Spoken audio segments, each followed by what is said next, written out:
Jika kalian berencana untuk tinggal atau mengunjungi Swedia, setidaknya kalian harus mempersiapkan diri untuk memahami beberapa norma sosial yang jelas di Swedia.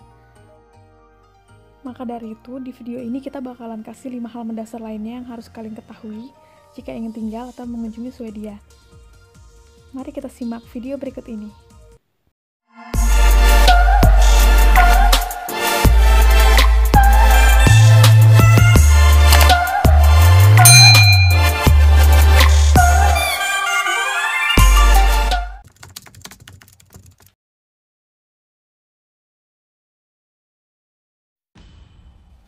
Yang pertama adalah, orang Swedia suka kopi. Beberapa orang minum kopi lebih banyak daripada orang Swedia. Di Swedia, minum kopi sudah ditanamkan di diri mereka melalui tradisi yang disebut fika, di mana teman, keluarga, atau kolega bertemu untuk sekedar minum kopi atau teh. Seringkali dengan sesuatu yang manis di sampingnya. Kebanyakan orang Swedia akan menikmati setidaknya 1 fika sehari sebagai peluang untuk terikat. Yang kedua adalah selalu mengantri. Dari mulai apotik, kantor pajak, ke toko daging, bahkan toko kelontong lokal sekitar pun, kalian akan dipaksa untuk bersabar saat kalian menunggu untuk dilayani dalam antrian bernomor. Biasanya, sebuah mesin kecil yang sulit ditemukan tergantung di dinding yang mengeluarkan tiket nomor. Setelah kalian mengambil tiket, kalian harus menunggu hingga nomor kalian muncul di layar sebelum kalian dapat melanjutkan ke counter. Bahkan, jika kalian ingin menggunakan eskalator pun, kalian harus berdiri di jalur kanan eskalator jika kalian tidak ingin bergerak, dan sebaliknya gunakan jalur kiri jika kalian ingin bergerak lebih dulu. Jadi jangan berdiri penuh menutupi jalur kiri ya jika kalian tidak ingin bergerak, karena jalur kiri khusus untuk orang-orang yang mengejar waktunya. Yang ketiga adalah, jika kalian melihat seorang ayah yang mendorong kereta bayi di Swedia, jangan heran. Mereka itu disebut sebagai latte papas, atau ribuan pria Swedia yang setiap tahun mengambil cuti untuk membantu membesarkan anak-anak mereka sementara para ibu kembali bekerja. Ketika berbicara tentang kesetaraan jenis kelamin, Swedia itu adalah salah satu pemimpinnya, karena Swedia salah satu negara yang memegang teguh gender equal atau kesetaraan jenis kelamin. Sudah menjadi hal yang lumrah bahwa para lelaki di Swedia ikut andil untuk tinggal di rumah dan membesarkan anak-anak bayi mereka. Karena di Swedia, setiap pasangan berhak atas 480 hari cuti orang tua yang dibayar, dan ini dapat dibagi antara kedua orang tua.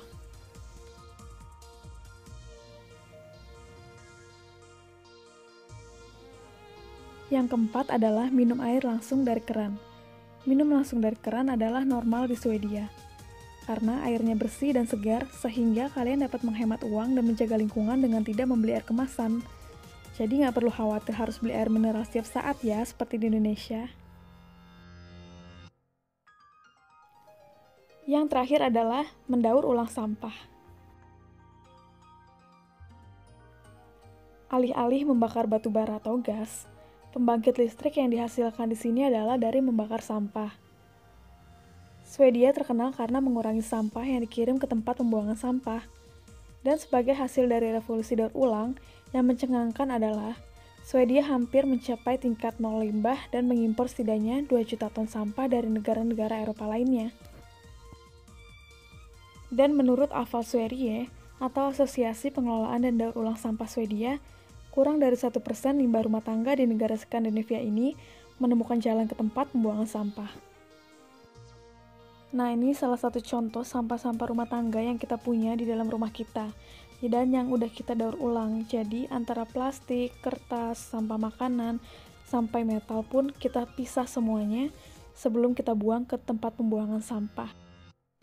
Beberapa orang yang tinggal di Swedia, mereka mendaur ulang sampah rumah tangga mereka sendiri, jadi mereka akan memisahkan sampah-sampah yang mereka punya. Dan kalau kalian keluar sekitaran jalan di Swedia, kalian bakal banyak nemuin tempat-tempat sampah yang udah disediain. Kita ke tempat pembuangan sampahnya di samping gedung apartemen kita, dan ini cuma 5 langkah kepleset nyampe. Nah, ini dia. Jadi caranya harus buka gini dulu. Nah, tada, ini dia tempat pembuangan sampahnya. Jadi bermacam-macam. Ini makan Ini ya? makanan. Tuh. Matafel. Mata. Oh, matafel. Ya. Terus ini Plastic packaging. plastik, bungkusan plastik.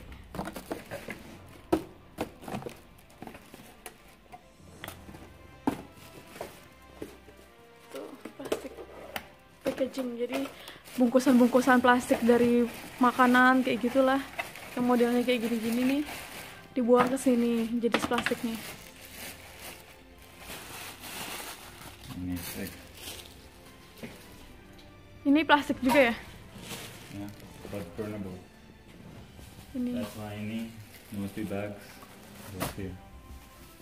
Terus, nah ini metal. Ini metal. Tuh, metal. Iya. Ini box. Paper, not box. Ah iya, paper. Kertas-kertas gitu.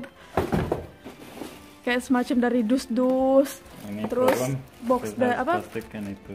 Ini kertas, itu plastik. Terus plastiknya dibuang ke tempat plastik. Rempong kan? Tapi ini demi menjaga alam, cila. Kertas-kertas. Tuh, ini kertas juga, box-box. Ini kalau buang apa namanya? Apa ya? Ya, I know, but bahasa Indonesia what newspaper? Koran.